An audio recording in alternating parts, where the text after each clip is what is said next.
Peter Boykin, we're making moves. Freedom and liberty always on the rise. Tune into the truth and open your eyes.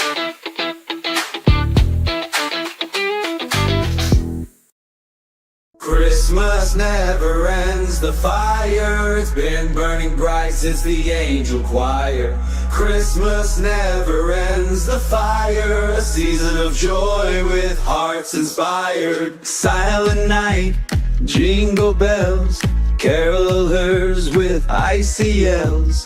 Home Alone, Grinch scheme, peppermint and snowy dreams. Nutcracker, gingerbread, wreaths and ribbons, velvet red, elf on shelf, Kris Kringle lore. Cookies left by every door. Christmas never ends, the fire's been burning bright since the angel choir. Christmas never ends, the fire, a season of joy with hearts inspired. Black Friday, Rudolph's glow, Macy's parade in the snow, shopping malls, Amazon movies like the Christmas Con. Yule log, snowy hikes, 12 days, little tykes. Families gather near, spreading Christmas cheer.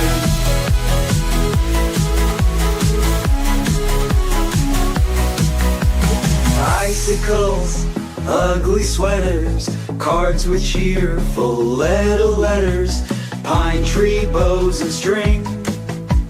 Carolers begin to sing. Starry skies, manger scenes, silver bells and evergreen. Gifts exchanged, wishes made, memories that never fade. Christmas never ends, the fire, it's been burning bright since the angel choir. Christmas never ends, the fire, a season of joy with hearts inspired. Just raise the prices again. What are those idiots gonna do? On second thought. In a recent poll, voters were asked to rank the worst president in modern history. To the surprise of many, Joe Biden found himself at the bottom of the list, even below Nixon and Trump. This is the man who, as a president, has been seen as failing our constitutional republic at every turn.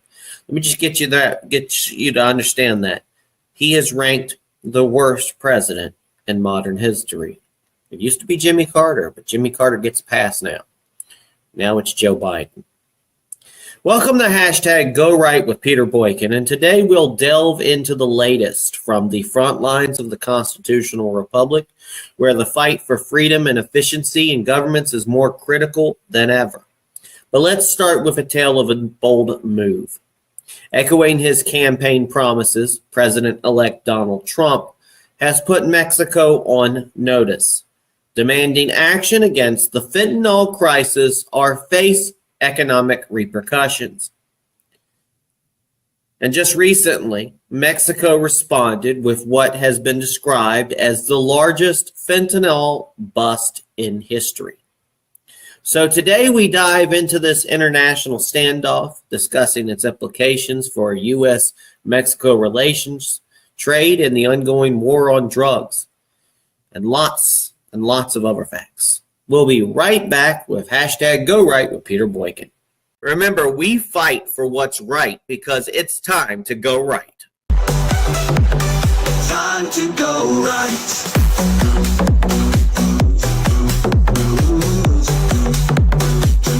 Time to go right.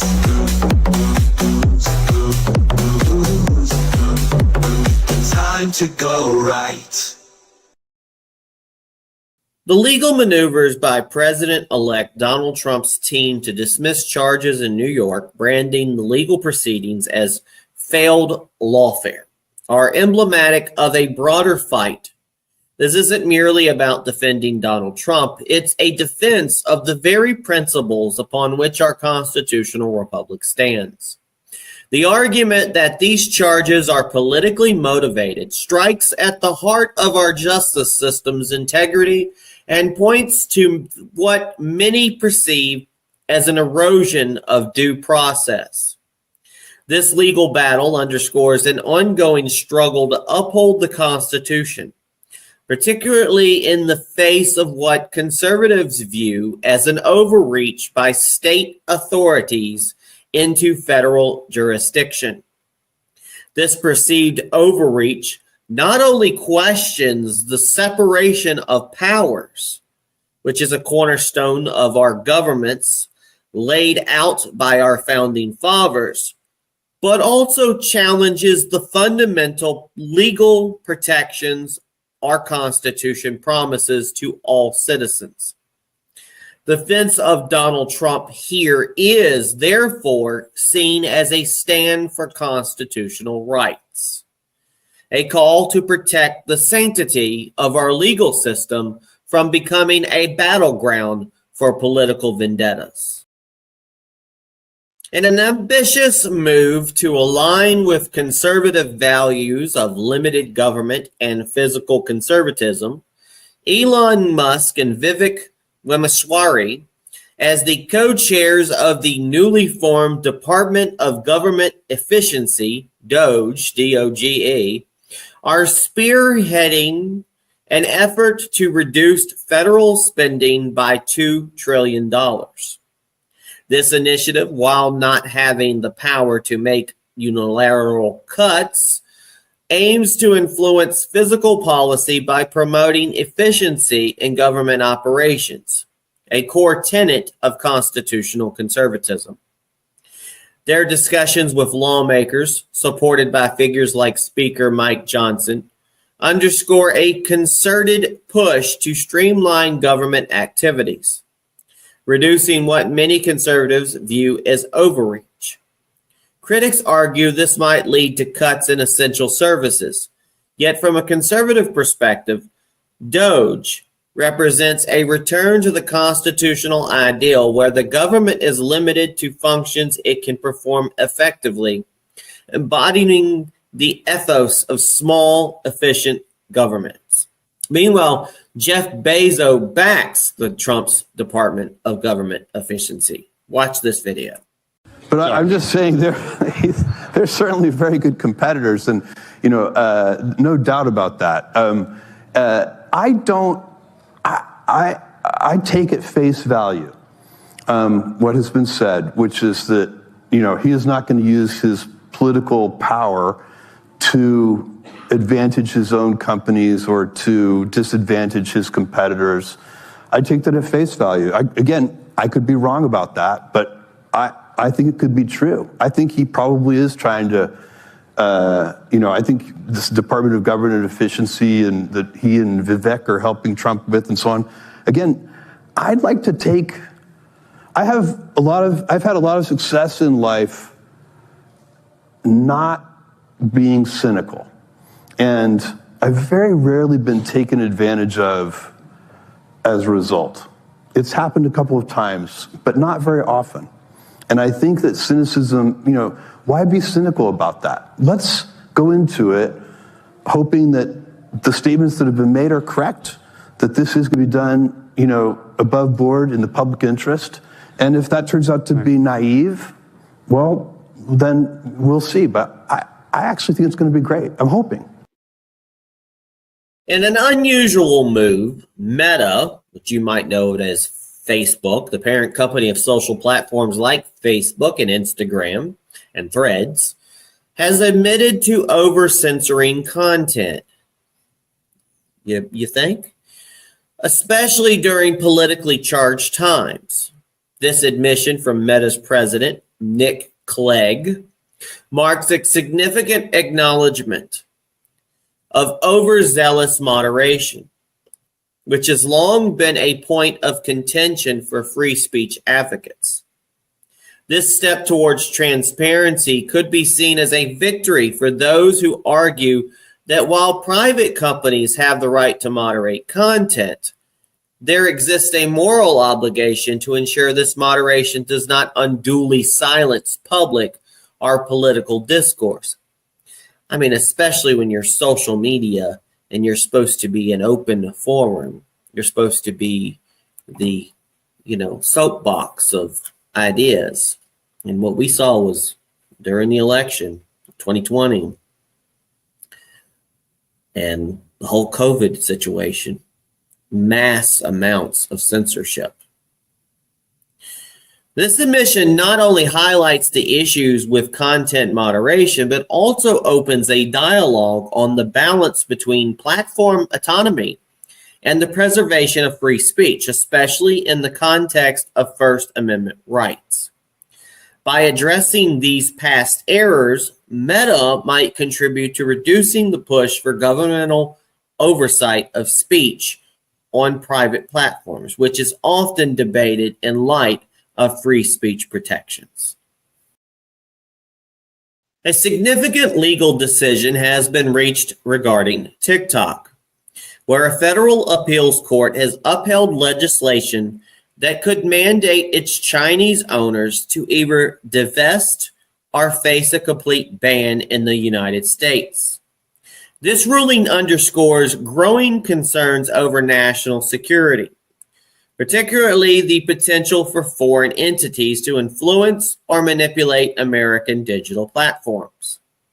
The debate surrounding TikTok's future encapsulates the broader conflict between safeguarding national security and upholding the principles of information freedom from a constitutionalist perspective.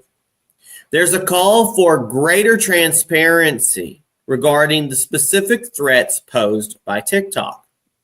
The question lingers whether this move against TikTok represents a necessary defense against espionage and data misuse, or if it might be seen as an overstep infringing on free speech, potentially fueled by xenophobia rather than concrete evidence. This situation presents a complex interplay of national interests, privacy, and the freedom of information, challenging policymakers to find a balance that respects both security and civil liberties. And I would say, to be truthful, there's a lot of apps out there that have foreign entities who own a bit of part of it. And are we only going after the Chinese people? Are we going after other people as well? And I think that with something like this, with TikTok, it opens up the can of worms of our government telling us what we can and cannot use. I'll give you an example. Telegram. It's owned by I think the Turkish person. It's not an American-based software, but a lot of Americans use it. And so what would be the next thing? They would go after Telegram or the next app, the next app, the next app. And it's not like you can particularly actually keep us from being able to use TikTok, because at the end of the day, there's a thing called a VPN. I have a link on the website at gorightnews.com where a federal appeals court ruled to uphold a law that will face TikTok's parent company to sell the platform and ban it in the United States. If you want to read that article from the Daily Caller, you can check out the link on gorightnews.com.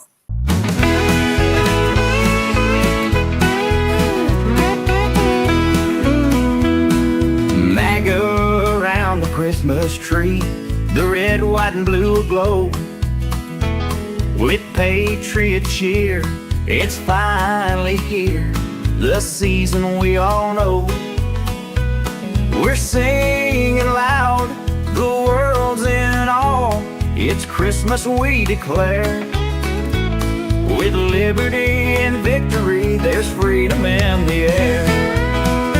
Oh, joy to the world, we can say it again. Merry Christmas to every woman and man.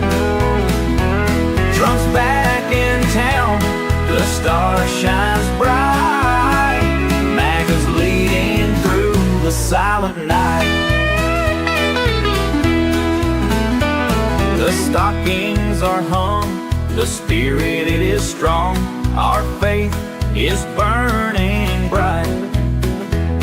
The nation's back on the right track, and Christmas feels so right. The snow is falling, the bells are calling, the promise of hope is clear. Together we stand One nation, one land, MAGA love this year. Oh, joy to the world, we can say it again. Merry Christmas to every woman and man. Trump's back in town, the star shines bright. MAGA's leading through the silent night. From the mountains high to the valleys low, we're spreading peace and cheer. With a grateful heart, we'll do our part to make it the best year.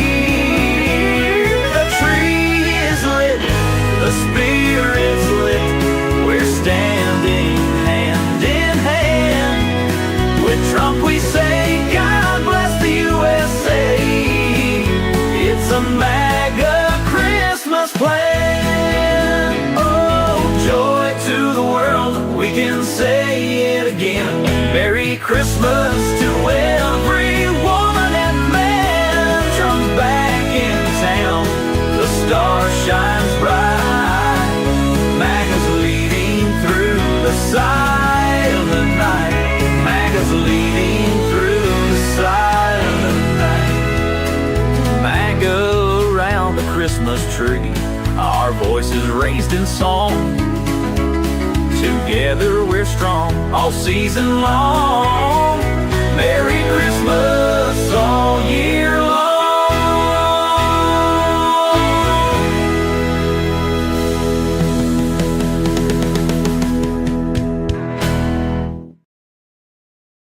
In recent news, we've had some developments, and most people will probably not even know it happened. If you didn't catch it, didn't pay attention to the news that day, it kind of came and went, but it was kind of a big issue. It happened mainly in the night time, United States time. Basically, South Korea experienced a dramatic, albeit brief, period of martial law declared by President Yoon Suk Yeol, which was swiftly rescinded due to intense opposition. This incident underscores the fragility of democratic norms and institutions, serving as a cautionary tale about the dangers of political polarization. From a conservative perspective, this event highlights the need for strong democratic structures that can ensure internal conflicts and political pressure. This political turmoil in South Korea also has significant implications for U.S. foreign policy. As a key ally hosting numerous U.S. military bases, any shift towards a government more sympathetic to North Korea, particularly with the opposition's recent electoral gains, could necessitate a reassessment of U.S. military strategy in the region.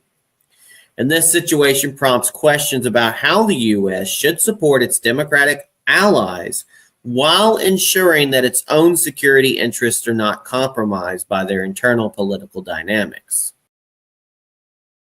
There's definitely been a lot of changes in the political and geopolitical field lately, right on the blink of Donald Trump taking over America again. But in a recent collapse of the Assad regime in Syria, with President Bashir al-Assad reportedly fleeing to Russia, signifies a profound change in the geopolitical landscape of the Middle East. This event coincides with the rise of Hayat Tahrir al-Sham, HTS, a group with historical ties to al-Qaeda, which now holds considerable influence in the region. This development poses significant challenges for internal policy, particularly in the realm of anti-terrorism and regional stability. Given the U.S.'s stance on avoiding further foreign entanglements, this situation underscores a debate on, do we get involved or do we not get involved? I would rather us not get involved. Because in Syria's collapse, there is a call of not getting involved. From perspective aligned with constitutional conservatism, the fall of Assad's regime can be seen as a validation of basically staying out of it policies, a viewpoint that has been vocalized by former President Donald Trump, and now to be president again, Donald Trump. This perspective emphasizes the pitfalls of U.S. involvement in foreign conflicts, advocating instead for a focus on national defense and domestic priorities rather than engaging in what could be perceived as nation building abroad. And believe me, America's done enough nation building. We need to start building our nation back. The rapid change in Syrian governments without significant U.S. military involvement might be cited as instability, but it could be preferable to the costs and complexities of direct intervention. This approach is seen as a way to conserve American resources and avoid the unintended consequences of foreign policy overreach. However, this scenario also highlights the complexity of non-involvement. The rise of HTS, despite its terrorist designation, presents a potential threat to international security. Balancing the principle of non-intervention with the need to combat global terrorism remains a nuanced challenge, one that requires careful consideration of both the ideological commitments to sovereignty and the practical implications for global peace and security. This situation underscores the need for strategic thinking in foreign policy, particularly in how the U.S. navigates its role in regions like the Middle East without reverting to past patterns of deep military engagement. A lot of things going on, folks, in the world, and we're going to report as they come up.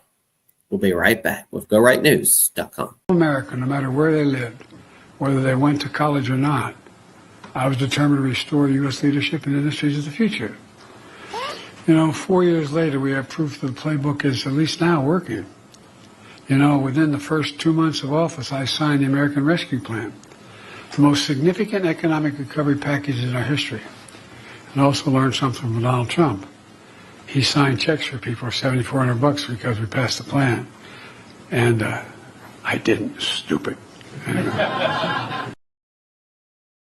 In a strategic move aimed at countering former President Donald Trump's intention to pardon those involved in the January 6th Capitol riot, discussions within the Biden White House have surfaced regarding the issuance of pardons for individuals labeled as anti-Trump figures.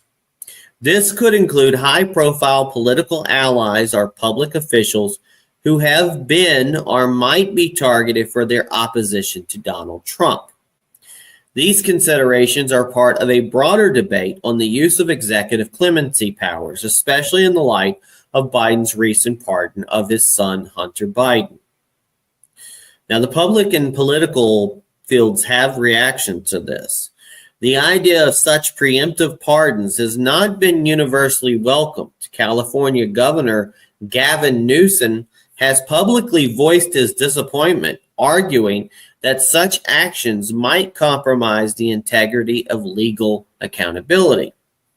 As quoted, quote, "This could be seen as an attempt to shield political allies from accountability, a move that many view as undermining the rule of law, and it calculates the concern among critics of Biden's pardons considerations."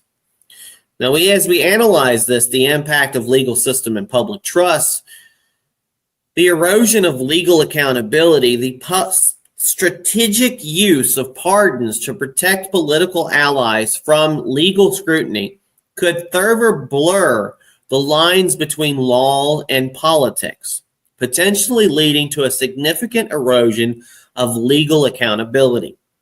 Critics argue that when pardons are used as political tools, the public's trust in the legal system is undermined. particularly if these actions are perceived more as protectionist rather than just are merciful. And there's constitutional concerns. From a constitutionalist viewpoint, the frequent and potential partisan use of presidential pardons, that's a lot of P's, potential partisan use of presidential pardons could be seen as a departure from the intended use of this constitutional power. The Constitution grants the president the authority to pardon with the understanding that it should serve justice or rectify judicial errors, not to manipulate the legal system for potential and political advantages. And that leads to the public trust in justice. The broader public discourse centers on the implications of these actions for the perception of justice in America. And if the public sees pardons as being used to favor one political side over another, it could lead to a further decline in trust in government institutions, especially the Justice Department, which is supposed to operate independently of political influence. So here we go down the line where Biden's pardon is considered the debate for justice and accountability. What's the ethical use of pardons? The potential issuance of pardons by Biden for anti-Trump figures has sparked a debate about the ethical boundaries of executive power. And the fundamental principle is whether pardons should be a tool for justice or as a means to shield allies from legal repercussions. And this scenario challenges the notion of fairness in legal proceedings, suggesting a selective application of law based on political affiliations.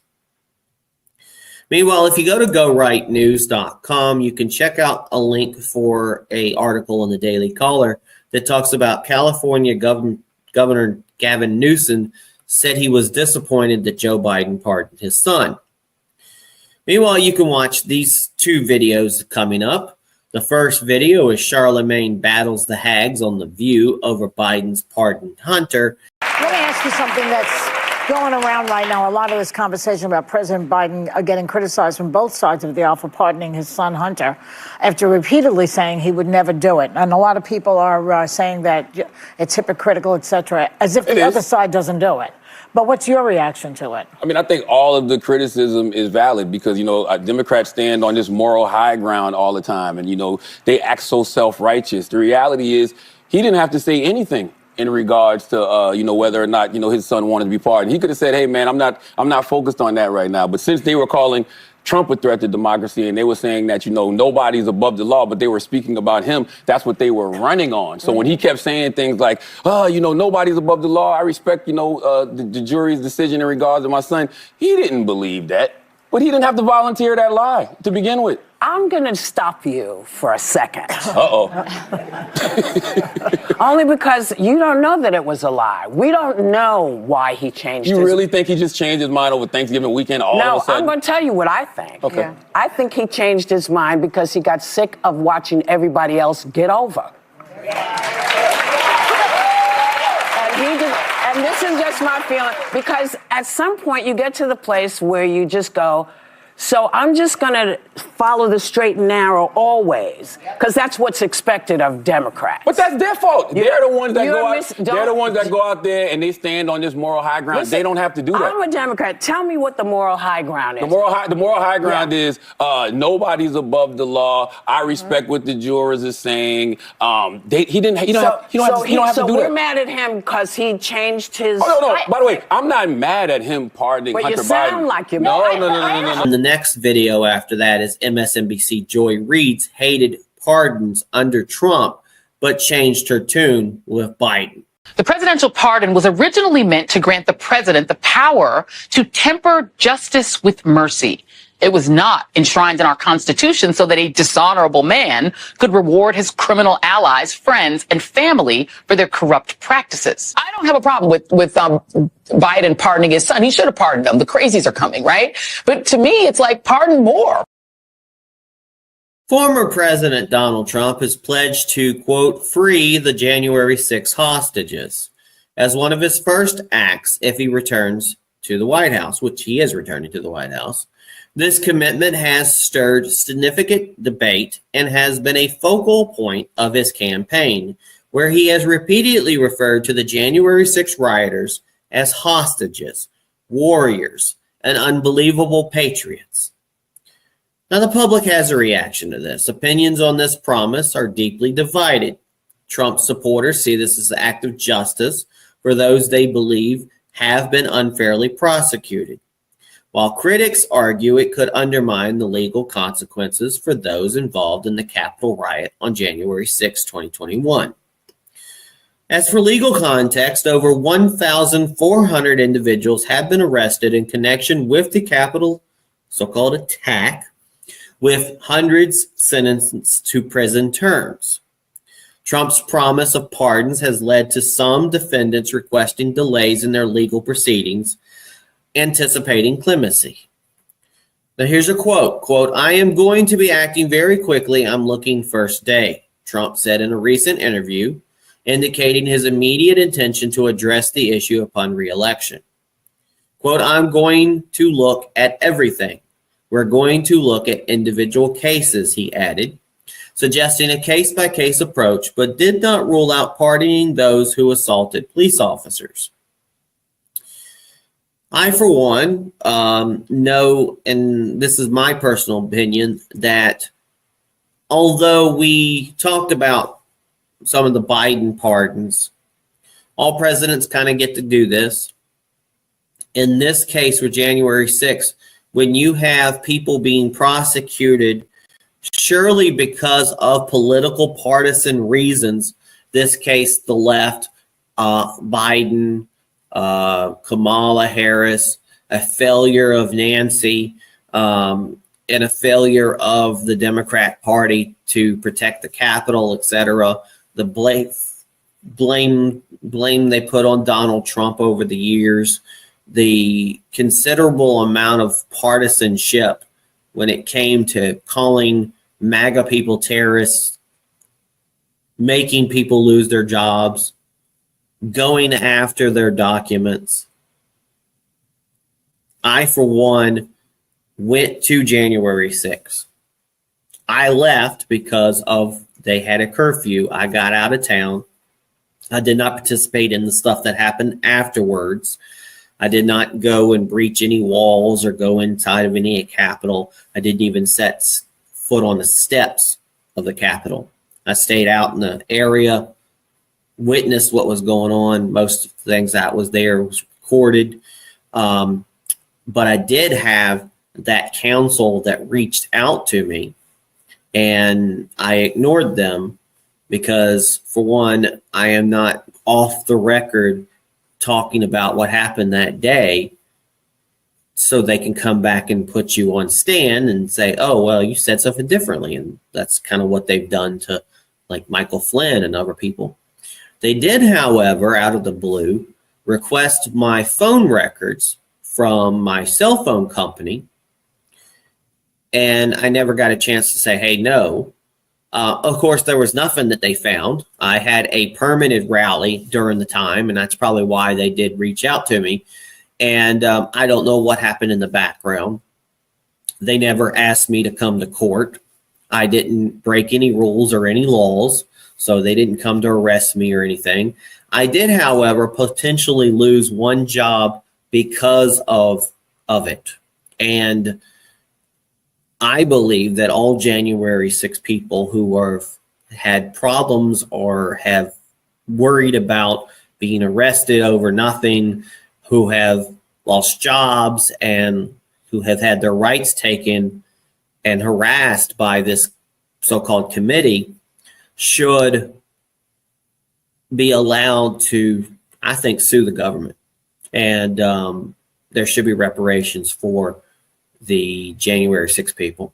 And I do understand that there are some people who have done some things that are probably warranted some charges. But I also have to compare the so-called January 6 people, the so-called rioters, to the Antifa and other individuals who destroyed Washington, D.C. on the night of the inauguration, who destroyed Washington, D.C. on multiple places. The individuals who went into the Hart building and would not leave. The other protesters that went into government buildings and would not leave. And thinking about cases like in Seattle, where they basically took over the Capitol, which is insurrection in my book. And to me, as we talk about the demand for equal justice, and like they say, no justice, no peace, I would say if you want the J6 prisoners to be thrown away and lock away the key, one of them in there for one Proud Boy member in there, Enrique, for 35 years, who wasn't allowed to be in D.C., who wasn't in D.C., who had a Zoom call that people have seen. They said it was to work towards trying to conspiracize or whatever, which the Supreme Court had already said that you can't prosecute on that, but yet that man's still in jail. There are so many people that have been locked away and they're having their livelihood taken from them and are going to be in dire straits even afterwards, that there needs to be repercussions financially to help those who had problems. And that's what I'm calling for. And I hope that Donald Trump frees everybody. Because at the end of the day, if one side will condemn you fully like this, and then the other side has to deal with it, it's not so much it's real justice being played out. Because these people would never have gone far. They would have got a slap on the wrist, like many people in riots and where they destroy property and other places where people got thrown in the thing, went to jail and came right back and got to go right back to where they were doing a riot. There's so many cases over the years where it seems like the people who are on the left get to do whatever they want, while the people on the right get everything thrown at them. And that's messed up. That's messed up. And people on the left, you've got to understand that is a tragedy of justice. That is a tragedy of democracy or our republic or whatever you want to call it. So I think the only way we can clean slate this is, yes, the January 6th people have got to be freed. And I hope that Donald Trump will do that.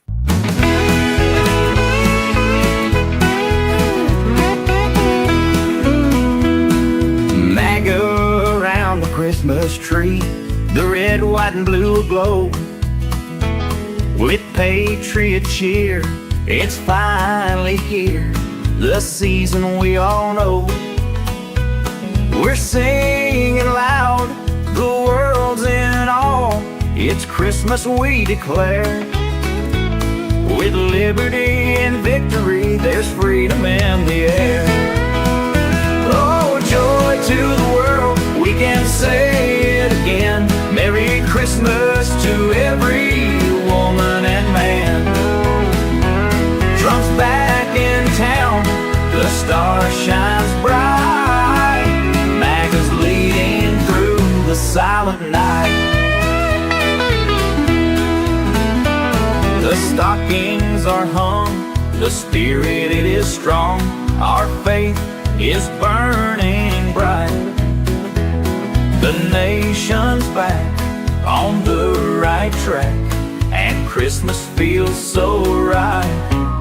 The snow is falling, the bells are calling. The promise of hope is clear.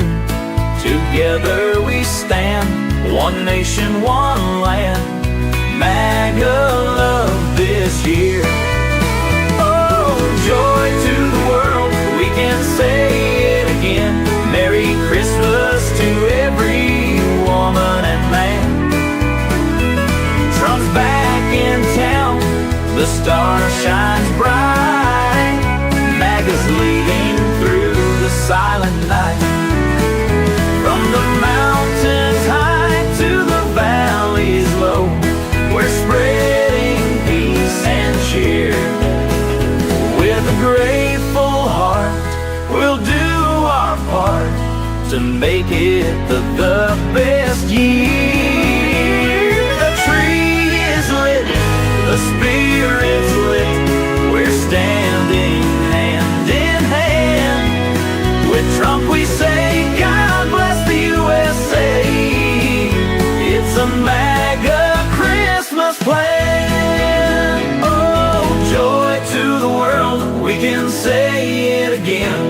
Merry Christmas to every woman and man. Trump's back in town, the star shines bright. MAGA's leading through the silent night. MAGA's leading through the silent night. MAGA around the Christmas tree, our voices raised in song. Together we're strong all season long. Merry Christmas all year long.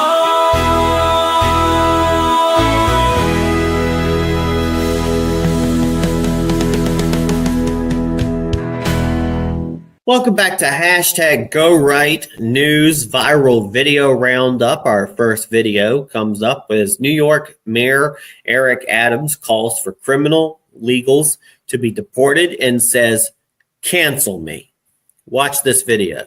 Those who are here committing crimes, robberies, shooting at police officers, raping innocent people, have been a harm to our country. I want to sit down and hear the plan on how we're going to address them. Those are the people I am talking about, and I would love to sit down with the Board of Czar and hear his thoughts on how we're going to address those who are harming our citizens. You're open to that? Open to hearing what their plan is to deport some of these folks, and you think the city, in some circumstances, should cooperate with ICE. Let me. You know what's interesting? And I was talking to the team the other day. I want you to all go back and Google Hillary Clinton and Barack Obama. Google what they said about those who commit crimes in our city and what they said in our country. They said those who commit crimes need to get out right away. That was their position. So this is not a new position, because in the state in the era of cancel culture, no one's afraid to be honest about the truth. Well, cancel me, because I'm going to protect the people of this city. And if you come into this country, in this city, and think you're going to harm innocent New Yorkers and innocent migrants and asylum seekers, this is not the mayor you want to be in the city under. Are you ready for your own humanoid robot? Maybe. I do like the information in here about being able to remotely use a robot to do stuff at home. That I kind of like. Watch this video. A robot like this could one day take over your household chores. Meet Neo, a humanoid robot powered by artificial intelligence. The prototype is the brainchild of 1X, a company based in Norway and Silicon Valley. In the long term, this will be doing your laundry, cleaning your house, tidying, and generally giving you back a lot of time in life. Neo is one entry into the race to bring humanoid robots into our homes. On top of its job performing household duties, the robot can be operated remotely from anywhere in the world. That's according to Bernd Bornich, the CEO and founder of 1X. We're really excited about the ability to teleoperate the robot yourself. So if you're somewhere else, you can actually teleport into your robot and do small things in your house that maybe you forgot to do, right? Like feed the cat or close the window, check that everything's okay. While the current prototype demonstrated for Reuters was piloted by humans remotely, 1X says the market-ready version will use AI and remote control. The company says that version will be unveiled in 2025. As for the price, 1X says they can't reveal those details yet, but expect it to be in line with a mid-priced new car. Bornich said he has been testing the robots at home with his own family, including a previous version named Eve. And at that point, I would have said that, this is really useful. I don't want to give it back, but I wouldn't pay for it yet. But this is a while ago, right? So there's still some way to go. And we learned an enormous amount from this. And all of these lessons learned went into designing Neo, both the hardware and the AI stack. And we're about to try this again now, and I'm super excited to see the results. Neo faces stiff competition. Tesla has ambitious plans, with Elon Musk saying its Optimus or Tesla bot will be, quote, the biggest product ever of any kind. In October 2024, Musk predicted a future with 10 billion humanoid robots, priced between $20,000 and $25,000 by 2040. And Beijing-based startup Robotic Era recently released video of its Star One humanoid robot traversing the challenging terrain of China's northwestern Gobi Desert. The internet was shocked to hear Barron Trump's voice for the first time. And it wasn't like, what was he saying? I like my briefcase. You know, watch this. Hello, how are you? I'm in the business. It's very nice to see you. Very nice. I gave him a shout out last night. The place went crazy. Hello, how are you? It's very nice. Good to see you. You too, buddy. Oh, you've never met him? No. Can we make him into a guy? A screaming match ensures as the congressional hearing on the attempted assassination of Donald Trump. This Secret Service director seems like a punk. Watch this video. So I got another question for you. Do you recognize this photo?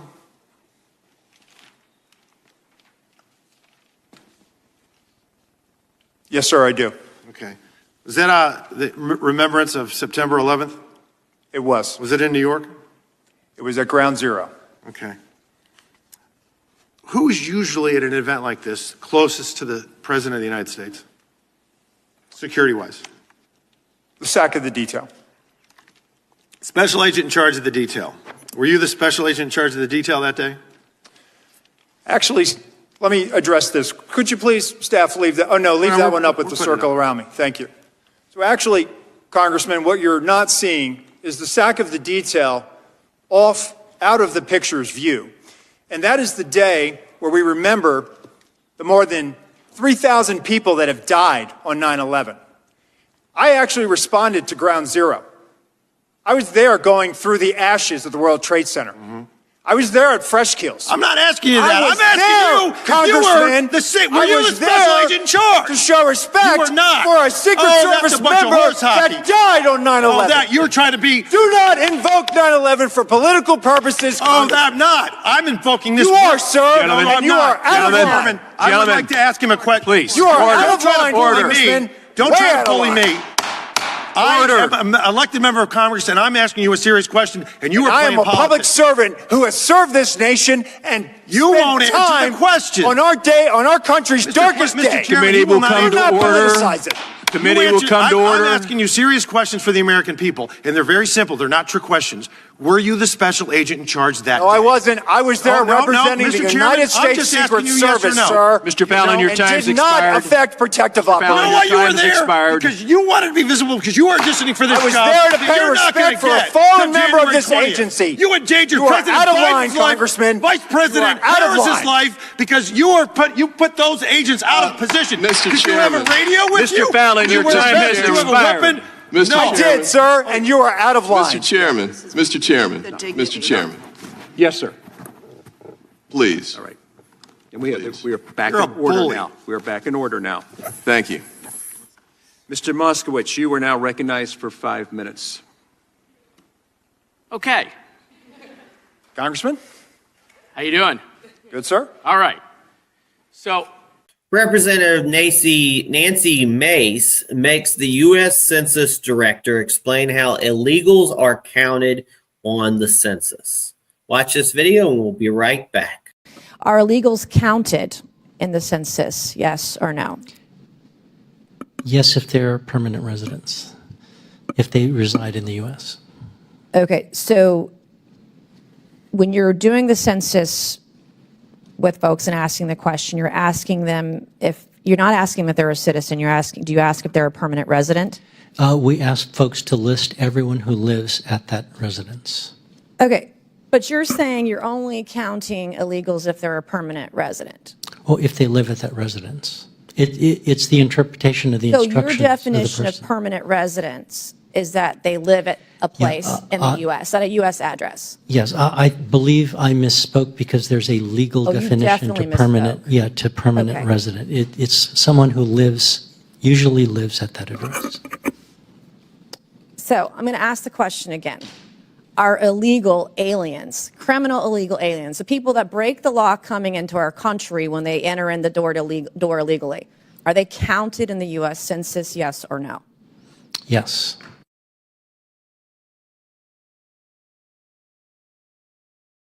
Welcome back to the hashtag GoRight Recap Remix. In a bold move that has both his base cheering and his critics fuming, Donald Trump has promised to free what he calls January 6 hostages. Upon reclaiming the presidency, this isn't just about releasing prisoners. It's a statement that could redefine justice in America, stirring a hornet's nest of legal and moral debates. Meanwhile, whispers of Biden's pardons plans add another layer to this political chess game, raising questions about the sanctity of law versus political loyalty. But don't take our word for it. Dive deeper into this saga at GoRightNews.com. Catch exclusive breakdowns, discussions on Go Right News on Rumble.com. Or tune into hashtag GoRight with Peter Boykin on platforms like Spreaker, Spotify, Apple, Amazon, YouTube, TikTok, and more. Join the conversation, stay informed, and support this independent voice by donating at Cash App $ Peter Boykin, the #1. Remember, all the links are waiting for you at GoRightNews.com and PeterBoykin.com, where the right side of the story unfolds. We're on this journey together, ensuring our voices for freedom and constitutional governments are heard loud and clear. Stay tuned, stay engaged, and let's keep this republic strong. Remember, hashtag GoRight with Peter Boykin is your voice for constitutional conservatism in the modern era. God bless everybody. Peace.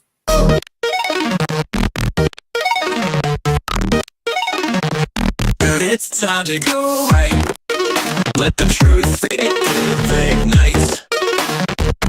We're bringing the right news into the light. With Peter Boykin at the helm, we're taking a stand.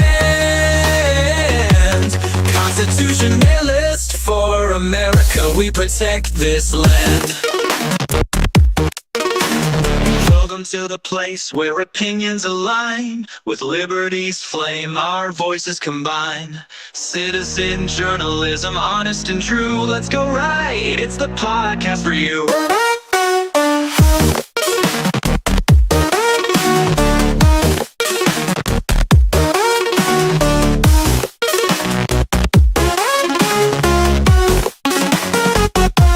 Welcome to the place where opinions align. With liberty's flame, our voices combine. Citizen journalism, honest and true. Let's go right, it's the podcast for you.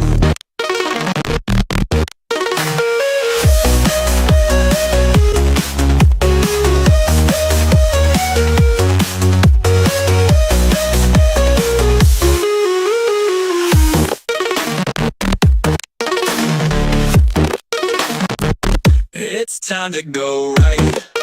Let the truth ignite. We're bringing the right news into the light. With Peter Boykin at the helm, we're taking a stand. Constitutionalist for America, we protect this land. Welcome to the place where opinions align.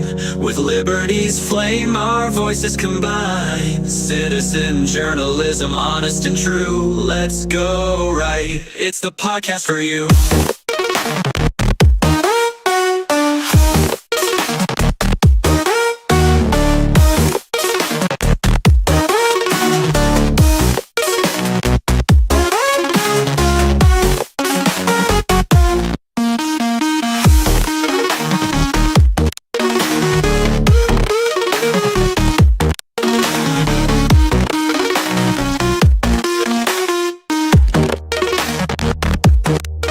to the place where opinions align.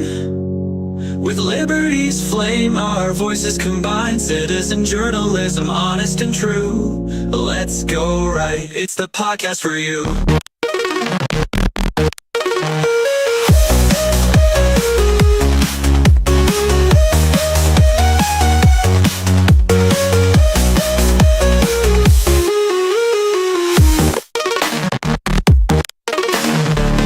Welcome to the place where opinions align.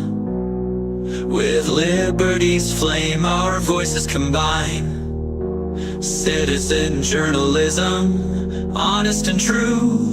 Let's go right, it's the podcast for you.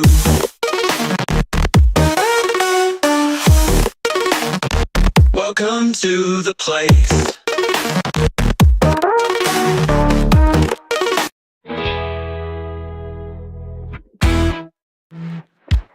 Reel it on Baru with Peter Boykin. We're making moves, freedom and liberty, always on the rise. Tune in to the truth and open your eyes.